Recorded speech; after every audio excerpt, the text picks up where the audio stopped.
Hi, this is State Delegate Mark Corman, and from Wisconsin Avenue in District 16 to Pratt Street in Baltimore to the Boardwalk on the Eastern Shore and everywhere in between, Conduit Street Podcast is the go-to source for news about Maryland politics and policy.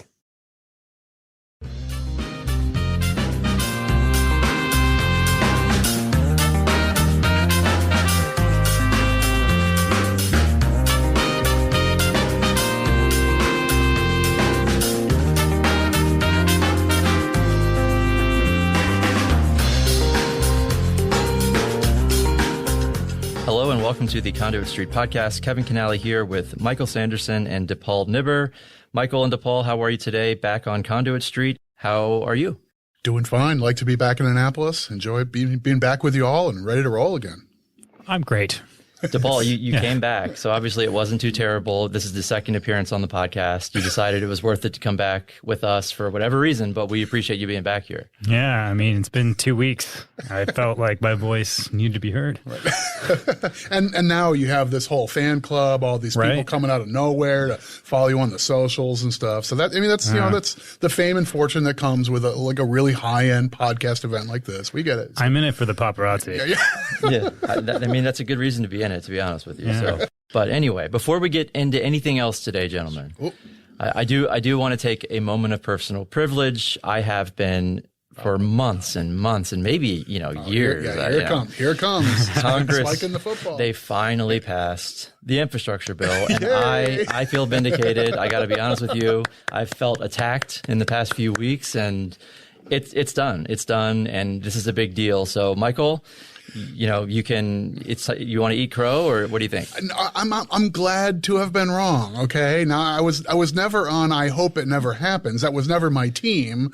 My team was always betting on gridlock in Washington is a historically safe play. It's plus EV. Right. Sure. Exactly. So now I'm looking for like maybe the Detroit Lions are going to win a game or something like that. But anyway, maybe all right, maybe we're not going to roll too far, but not this week. I'm glad things turned in this direction. I think it's a positive thing. Yeah, I mean, credit to you, Kevin, standing over the Beltway with your signs.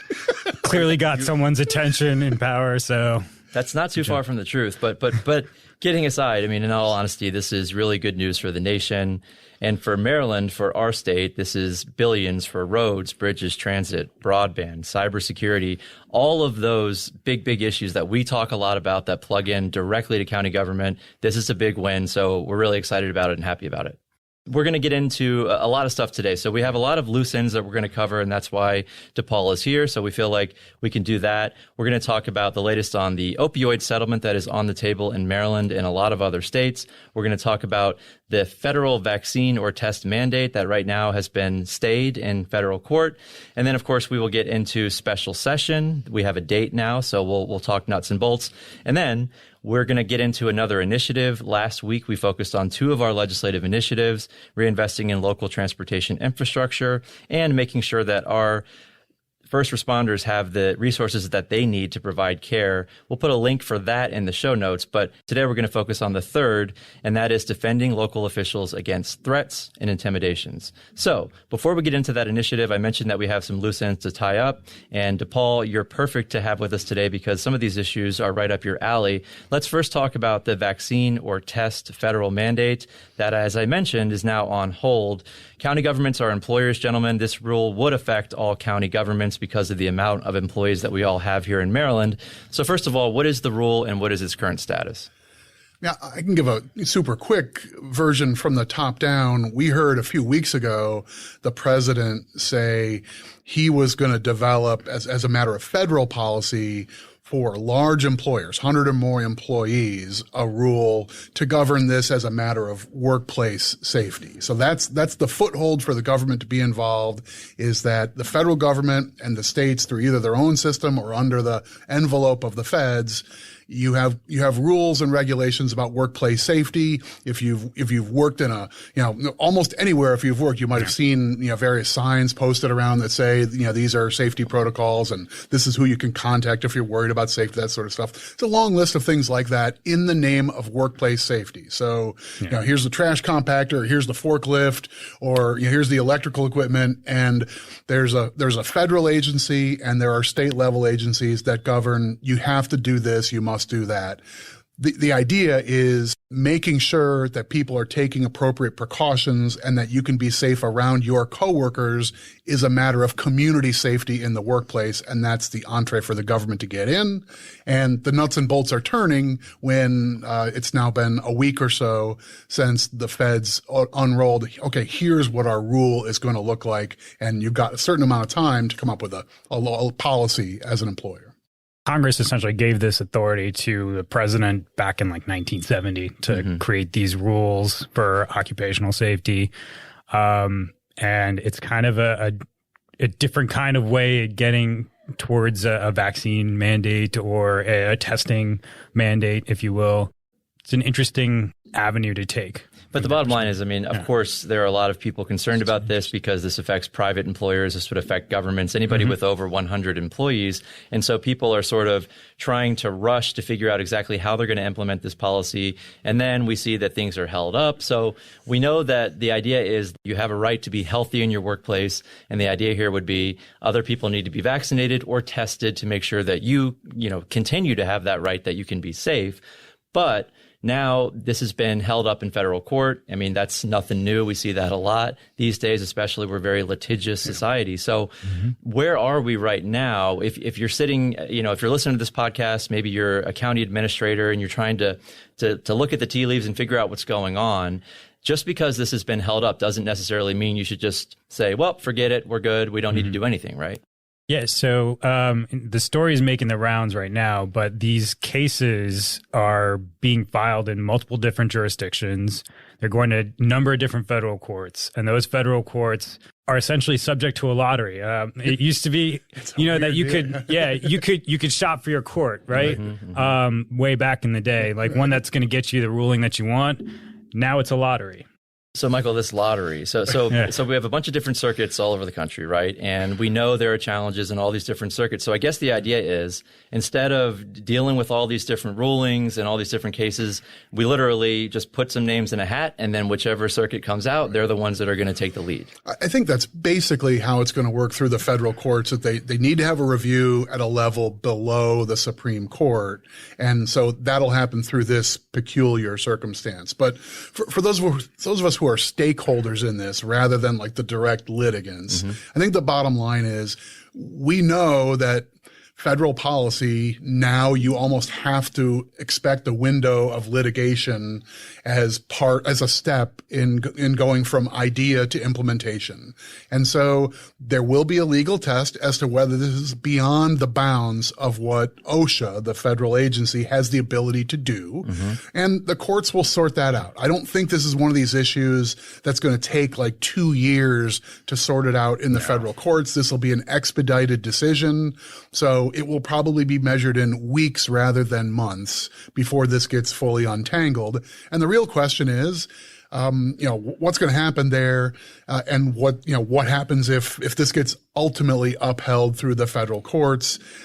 I think the short version is, if you're an employer in Maryland looking at this, or if you're a county decision maker in Maryland who as an employer is looking at this, probably the smart thing to do is to continue making an effort to develop a policy, decide whether you want to do it on your own or whether you're only going to do it if compelled by the feds. Right. And that day may come. It may not be early December like was announced last week, but it might be late December. It could be in January. It could be early next year. But at some point, it's certainly possible that shoe drops and you need to do it. So don't be left, empty-handed. Right. Yeah. Right. Yeah. Hedge your bets. Yeah, right. And this is something that could end up before the Supreme Court, DePaul, right? Is that? Yeah, absolutely. Especially if you end up with multiple different rulings in different courts across the country. Right. Okay, so more to come there, but the bottom line, you should be prepared for this to go into effect, and whether you want to do it by yourself or because the federal government mandates that you do it, you should have a plan on the books.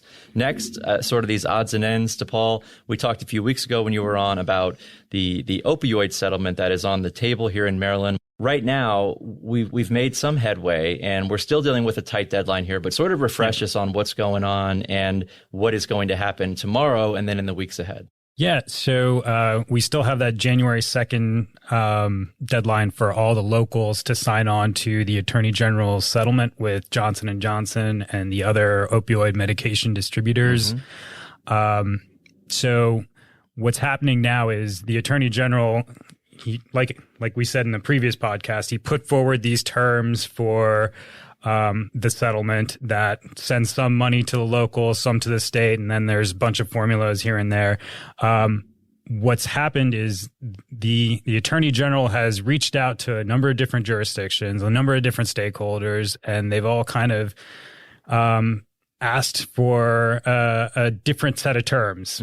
Attorney General, to his credit and his office's credit, has shown some flexibility here, and they're going to create a work group of which MACo and our sister organization, Maryland Municipal League, has submitted some names to be a part of. So we've got 7 members. MML has 7 members as well. And so they're going to start coming to the table to sort of try and hash this stuff out because we are dealing with that tight deadline. So I think that framework makes sense. You could probably argue whether starting with a blank sheet of paper or a first draft plan would have been the better way to get the gears turning. Sure. But we've got a first draft, and I know we're going to have local governments come to the table with comments that we'd like to see this change, we'd like to that altered. I think that's the framework we're looking at. But the mutual objective is let's get an agreement in the best possible posture to make it at least a viable option for every local government to want to opt into. So that might mean some clarity and some clearer definitions and some formulas that everybody can understand and so forth. And to the extent that we can make this the best product it can be, that gives the locals the best chance to look at this and say, yes, I want in because that makes sense for my town or for my county. Right. And of course, this is really important. We've all been fighting the opioid epidemic, and that costs money, right? And we need these resources to continue to fight this epidemic because it hasn't gone away. Right. It's been exacerbated by the pandemic. We're not in the past tense. So the dollars here, as well as the commitments from the participating companies to change their behavior and so forth. That's part of this, but also the resources to provide further treatment and options for people who are in need. I mean, that's a really big part of what we need to be doing on the ground, Maryland and elsewhere.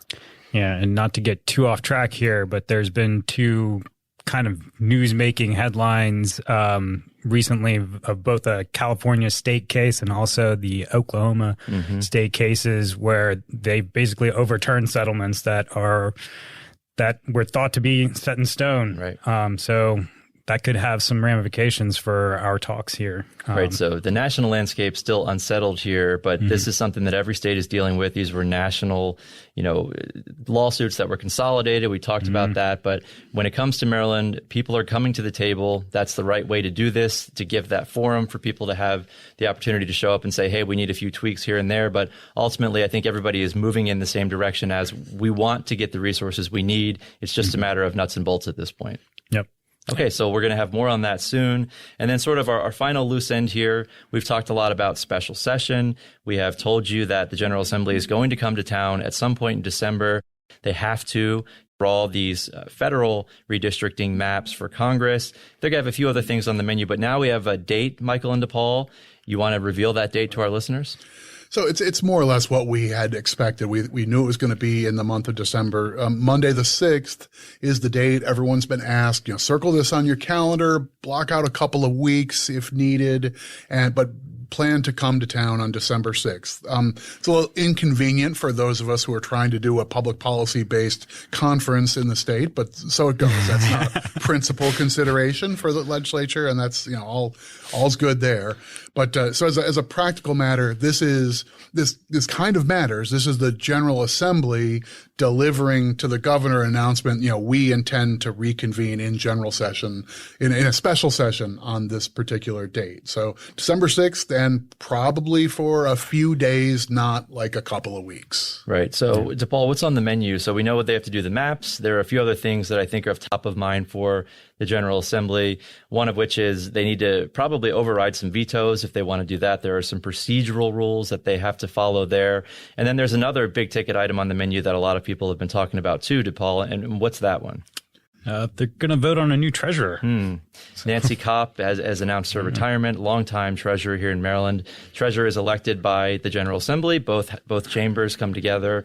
So that's also a big deal, and that's going to generate some buzz. Yeah, I think it will, and you know the treasurer is sort of a peculiar role. I think if you ask even political insiders the difference between the roles of the comptroller and the treasurer in Maryland government, we'd probably get an F. Yeah, but like managing the funds, the comptroller is the collector and the treasurer is the manager. So the hands-on, investment of accounts and sort of some degree of oversight of the state pension system and a direct stakeholder there. And all those sorts of things are in the hands of the Maryland State Treasurer, elected, as you said, by the General Assembly as a complete body, and also sits as a member of the Board of Public Works. So that body's come up from time to time on the podcast. That's a peculiar structure we've got in Maryland for approving contracts and sort of oversight of a lot of different executive functions. They've had a role over the years in school construction, a lot of other things that counties and other people care about. That's a major policy-making body, and one of the 3 votes is the treasurer. On the plus side, we know where the building is. That's right. That's true. That's pretty prominent. That's true. And so Michael, you mentioned, nothing more than a week probably. So you expect this will be fairly narrow. We've talked about the things we think will happen, but outside of that, you expect this to be fairly narrow. I think that's where the smart money is here. So technically, I mentioned this, like there's constitutional arcana here, which I would love to take 25 minutes on, but we'll do it in 25 seconds and say there's 2 ways you can do a special session of the legislature. The governor can call them in for a specific purpose. And if that happens, the General Assembly is duty bound to kind of stick to the script and focus on that topic. This is the alternate where the General Assembly is petitioning the governor to reconvene the General Assembly session. It's basically like, turn on the lights, turn on the heater. We're going to be in town on this day. And when the General Assembly calls its own special session, nominally, it's just a reconvening of the full body. That means that they're in session, which means that they have to take up, the Constitution says if the governor has vetoed bills, the next time you're together, you've got to decide what to do. You don't get to just kick that kick the can down the road. Right. So they got to deal with that. But are they going to introduce 50 or 100 bills and have bill hearings and consider them all and maybe pass a third of them? I think almost everybody in town seems to be on the same sheet of music. No, that's not what this is for. You always see the newspapers start running a big tally of how many taxpayer dollars are being spent by having these extra days of special session and so forth. It's just, you got 90 days, get your stuff done in your 90 days. And when less there's than a month's time, right, too. Yeah. And right, exactly. This isn't July either, right? So as a practical matter, there's a particular reason to be here. It's for the congressional districts. Since you're going to do that, you tend to a couple loose ends, right? You elect your treasurer because Nancy Cobb has announced her retirement. Fine, you take care of that. You have to do the veto overrides. That's your must-do list. And then probably close the book and go home. And I think it's a real consideration that the more you add on to the slate, the closer you get to that holiday season. That's true too. That's true. People that are expecting an actual break. I think that's true. It's a realistic part of, we're all human beings. And there's a lot of people who build their annual calendar around, I'm fully committed for these 90 days and I'm available for a meeting here and a site visit there. But 2 weeks off from my other job in the middle of December, I never planned on. Right. Remember, this is a part-time legislature. So these people have real jobs. And so when you start messing with schedules, that becomes complicated. So I agree. I think it'll be fairly narrow. All right. We've gotten through these loose ends. I think we've tied them up fairly well. Now let's get into the reason why you're really here, DePaul. We're going to talk about another legislative initiative. And this is one that you're lead on. And we've previewed it up front. But this is all about protecting public officials from threats and intimidations. DePaul, sort of break this down for us, set the table. What are we talking about here? And why is this top of mind for MACo and for our members, county elected officials? Sure. I think in this era of COVID, what we've seen is a lot of people with a lot of time, spending it in not the best way. Facebook, social media, right? A lot of people just on social media, right? And, when you spend that much time in social media, sometimes certain thoughts get amplified, certain negative feelings get amplified. And what we've seen is a lot of our elected officials becoming the brunt of those feelings. And not just elected officials, right? We're talking about also like our professionals and front-facing folks who are doing the good work in the middle of this pandemic. Yeah, and I think what you see in the headlines today is numerous articles about public health officials specifically. And so credit to Delegate Karen Lewis Young and Senator Young out of Frederick County for introducing a bill last year well ahead of this conversation that's being had nationally and within our state around public health officials and the threats to them and their work. So they put this bill in that would essentially mirror existing language that protects elected officials, in addition to a couple of other folks on the state and local level. And what the bill essentially does is it creates a misdemeanor that could result in a pretty hefty fine, but it specifically creates this carve out for public health officials to make sure that folks know that this is not kosher. This is not good behavior. Right. And I mean, you mentioned that we do have a law in the books. And Michael, we have a law that protects elected officials. And in some states, they have that. Some states also go further, right? So there's sort of a mismatch in terms of what states do. But the idea here would be just to sort of add on to that existing law and bring more folks in to say, hey, you shouldn't be harassing and intimidating these people just because they're doing their job. I think there's two pieces to this, and DePaul's getting into like this issue with our public health officials, which I think is the easiest. It's like the lowest hanging fruit here, and it's the introduction. Right? To it. Right. So, okay, I've got sympathy. Like you've got my attention, and a person who's making decision on behalf of the residents of her county. I'm the health officer. I have to reach this conclusion about what we're doing, and some people are going to be upset about that. All right. I get how this is a person who's performing a public role and is under not just scrutiny, but potentially like vulnerable to criticism and on beyond. So the legislation from Senator and Delegate Young from last session was trying to get into if you're intimidating or sort of like interfering with a public official's ability to do her job, that is a different affair than just sending a nasty letter.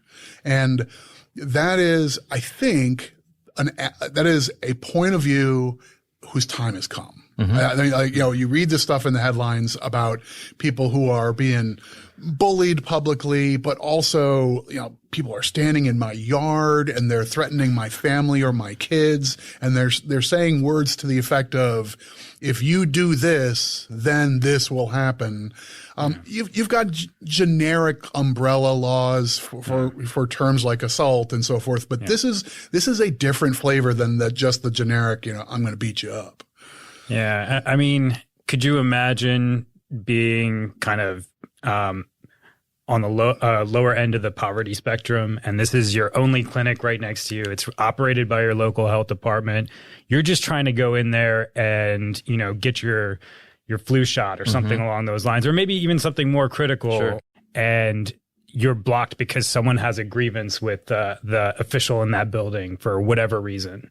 That it's going to turn you away from coming there ever again for treatment, and it's a snowball effect. So you have that cascading effect, and again, Michael, you mentioned, and I think what should stop everybody in their tracks is we have seen stories where people are showing up at these people's houses and they're on their front lawns. These people have families, kids, and they're threatening them. And whether or not you're saying it out loud or if it's tacit, by being at somebody's house, I think that is intimidation. And again, these people are doing their jobs, and they're not easy jobs. These are tough decisions that a lot of these forward-facing officials have to make. But we have seen seen stories, thankfully, not so much here in Maryland, but we talk about public health officials, also election officials, right? We've seen, I think in Arizona, that there were people outside of their building, their headquarters, very, very scary people that were threatening these people, and that they couldn't even walk out of the building to go to their cars because people are so angry and upset. So we don't want that kind of stuff here in Maryland. And I think this bill, this initiative sets out to stop that and make sure that we don't see anything further in the future. I think that's it. So that's you just got into the sort of the second piece of this, that we have a law in Maryland already that says if you issue a violent threat against a short list of public officials, then that is its own category of offense. So Maryland, like lots and lots of states, has something on the books along these lines, because that's a different thing. If you tell your neighbor, I'm going to bop you in the nose, that's one matter of thing. But if you tell the county executive, I'm so mad about your law, or if you sign that bill, I'm going to bop you in the nose, you're now affecting public policy and the conduct of public business in addition to a one-to-one personal threat. It's a different thing. That makes sense. Right. So the list of people that are protected there, though, mostly stops at elected officials. We squeaked in the state's attorneys, and as I recall, it's the public defenders and their senior staff, but that's it. And if you buy the logic that threatening to kidnap the county executive is its own kind of offense, then I think the logic is the same for the health officer or like the person who manages the election process. Or, I mean, I'm willing to make the same case for the person who presides over like the planning department and does zoning approvals or rejects zoning approvals. Very Those things can be controversial, right? And they're all, you're doing your job as a public servant and you're a lightning rod because of it. And I think Maryland law should say, we got your back. We're not, and by the way, we're not like, tell me if I'm wrong here, but DePaul, we're not parading scores of people into Maryland jails with this law. This isn't like right. This is meant to be a piece of paper you come out and read, right? Stop that. Right. Yeah. Cut it out. That's against the law. It says so right here. Yeah. I think it's meant to shine a light on specific behavior. Right. More than anything else. Right. And so, DePaul, you mentioned a bill from last session, and before everybody says, well, obviously the bill didn't pass, so it must not be a good bill. But the fact is it was introduced late, right? And it was late in the process, and there wasn't a ton of time for the General Assembly to actually go through and take a look at it and have a good debate. Without getting too far into parliamentary procedure here, it was introduced in March, and it was referred to a committee called Rules, which never good. Not good. which acts as a dam towards excess bills getting through towards the end of session, and it didn't make it through. So it just adds one more hurdle to the process, and it's a significant hurdle. Yeah. So it's not fair to say that, okay, they already considered something like this, they didn't do it. That's not fair, right? Yeah, there was no parade of senators and delegates who heard this bill and said, bad idea, I'm voting against it. It just never got as far as a bill hearing. So that's fine. We're going to put some shoulder into this issue this session. I think the sponsors of last year's bill are going to be interested in pursuing it again. And I think we'll have a good deal of interest and support from the local government community, probably among others. And we've seen some coverage here locally, DePaul, and some of the big papers, right, and publications that have sort of raised this issue and talked about stuff that's going on nationally. So we know it's a problem, not just here in Maryland, but certainly we're getting some attention. And I think that, Michael, as you said, not only from local governments, but other stakeholders, there'll be a lot of folks interested in this bill and what it could mean, again, to protect the integrity of our government by protecting the people who are out there doing the job, especially in the middle of a public health crisis. Yeah, I mean, we've had 500 health officers leave their jobs since the pandemic started, and that's from our National Association of County and City Health Officials, part of our national affiliate. And with respect to our elections officials, I mean, we've had nearly 1 in 3 feel unsafe on the job, and that's from the Brennan Center for Justice. Right. And that's crazy. So, okay, so these are unusually challenging times over the last couple of years, and there's been stresses and strains on public service in lots of different ways. This is not the first one that comes to mind, right? I mean, I'm sure there's a great deal of just burnout. If you've been working absolutely. public health the last 2 years, it's got to have been just an overwhelming surge of feeling like you're needed here and there and everywhere. So that's part of it, I'm sure. But at the same time, feeling like you're now personally being criticized and attacked is just another layer on what's already difficult. I think we would be doing the right thing for Maryland to show up and buff up these laws and provide them some legal protections where they're not in my judgment, just not good enough now. Right? So the bottom line here is, and correct me if I'm wrong, DePaul, no one should be threatened or intimidated because they're doing their job. That's the idea here. We have a law on the books for certain folks, but we need to extend that because we're seeing now that it doesn't do a good enough job. We're seeing this happen in other areas, and these people aren't protected. So it's time to maybe revisit this and bolster it a bit. Yeah. So again, point of emphasis here, we're not talking about just like debate, right? Right. You know, Yeah, I disagree with your policy. Right. No, we're talking about, you know, I'm going to stab you if you do that. Right. And so this shouldn't have a chilling effect on people that really want to be heard. They're just going to have to use their words. Right. So we've got time to refine exactly what this looks like. We've got a bill from last year focused on health officers. We've got a current law that is kind of a higher standard for a short list. So there's multiple ways to go with this, but that principle is one that our association is going to get behind and make some noise on. And early returns are awfully positive that we're going to have a lot of allies in doing it. All right. So I think that's a really good breakdown of that initiative and what we're trying to do. We'll have a lot of allies on that front. And I think, gentlemen, as we wrap up today, I think we'd be remiss, and I'll turn this over to Michael, if we didn't mention Leslie Velasco, Director of Administration and Finance here at MACo for a long, long time. Michael, you came up with Leslie. She is retiring. So I'll turn it over to you as someone who's known her the longest and been here with her. I mean, this is a bittersweet day and week here at MACo. For sure. So great for her. And she's got plans with family and friends and good weather and golf courses. And that's exactly as it ought to be.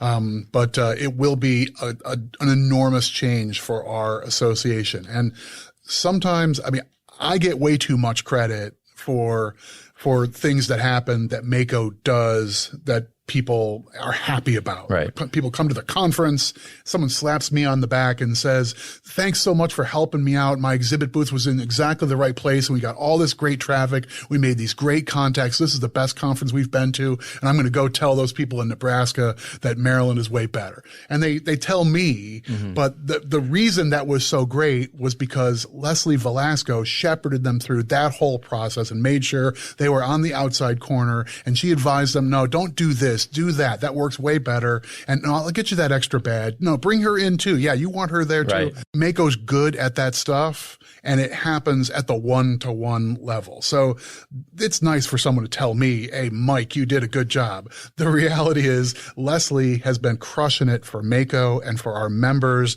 and the people who have attended our conferences and events for years and years. She's been here for 26 years. I've worked with her every day of that whole time. She's been wonderful to work with, a great colleague, great friend. We're going to miss her a ton, but good for her. Go play some golf. DePaul. So what Michael was just mentioning here about all this logistical planning and stuff like that. Being behind the scenes, I see all of the IT stuff that we have at our disposal to make these conferences happen. And she was doing it before any of it was adopted. So Yeah. Hats off to her. She's incredible in addition to all the other hats that she's worn here, and she's been a joy to work with. She might be the first MACo staff person to actually make it to Guam. Oh boy! So I'm just saying, like, we've been on Guam watch, and maybe we need to fix that. In her retirement, like she might be, like unrolling maps and plotting courses. So my money's on her. Hot air balloon. Yeah. Or she'll join like the ladies PGA Tour, right? Like she's a big golfer. She's a big golfer, so I think she's going to enjoy. But all the best to Leslie. Seriously, it's going to be a lot different, and we're going to miss her very much. All right, so we'll leave it there for today. As always, if you enjoy the podcast, please go ahead and subscribe. That way, all of these episodes will be sent directly to the device of your choice. You can also follow along on social media. Facebook, Twitter, and then, of course, our Conduit Street blog. But for DePaul Nibber and Michael Sanderson, this is Kevin Kinnally signing off, and we will talk to you soon.